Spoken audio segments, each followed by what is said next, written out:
স্বপ্নপ্রতীক কুয়ে সবাইকে স্বাগতম। আজ আমরা শিখব এক মূল্যবান পাঠ, কিভাবে কঠোর পরিশ্রম আর আত্মবিশ্বাসের মাধ্যমে সফল হওয়া যায়। শুরু করি এক চমৎকার গল্প দিয়ে। এক গ্রামে বাস করত দুই বন্ধু, রাজু আর সজল। তারা দুজনেই খুব স্বপ্নবাজ। রাজু সবসময় নিজের লক্ষ্য পূরণে কঠোর পরিশ্রম করত, আর সজল চাইত দ্রুত সফল হতে।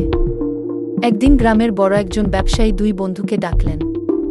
তিনি বললেন, তোমাদের জন্য দুটি উপহার আছে, একটি মাটির পুতুল এবং একটি সোনার পুতুল।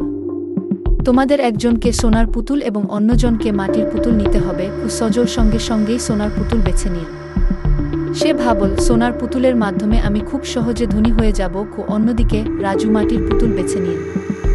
সে ভাবল, মাটির পুতুল খুব সাধারণ হলেও এতে হয়তো কোনো মূল্যবান শিক্ষা লুকিয়ে আছে। সজল সোনার পুতুল পেয়ে খুশিতে আত্মহারা হয়ে গেল।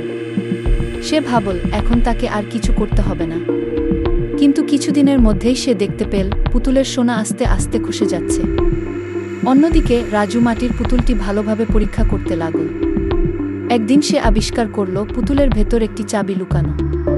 সেই চাবি দিয়ে সে ব্যবসায়ীর দেওয়া একটি লোহার বাক্স খুলল। বাক্সে ছিল প্রচুর টাকা আর একটি চিঠি। চিঠিতে লেখা ছিল, সফলতা চমকপ্রদ জিনিসে নয়, কঠোর পরিশ্রম আর গভীর মনোযোগে লুকিয়ে থাকে। রাজু তার পরিশ্রম আর অধ্যবসায়ের মাধ্যমে সাফল্য অর্জন করল। সজল শিখল, দ্রুত ধনী হওয়ার চেয়ে ধৈর্য আর পরিশ্রম দিয়ে অর্জন করা সাফল্য অনেক বেশি স্থায়ী। আজকের গল্প থেকে আমরা শিখলাম, জীবনে সফল হতে হলে ধৈর্য, পরিশ্রম এবং আত্মবিশ্বাস সবচেয়ে বেশি প্রয়োজন।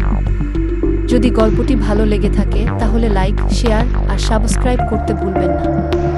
আগামী পর্বে দেখা হবে নতুন গল্প নিয়ে। স্বপ্নপ্রতীক চ্যানেলে সফলতার পথে আরও অনেক শিক্ষামূলক গল্প শুনতে থাকুন।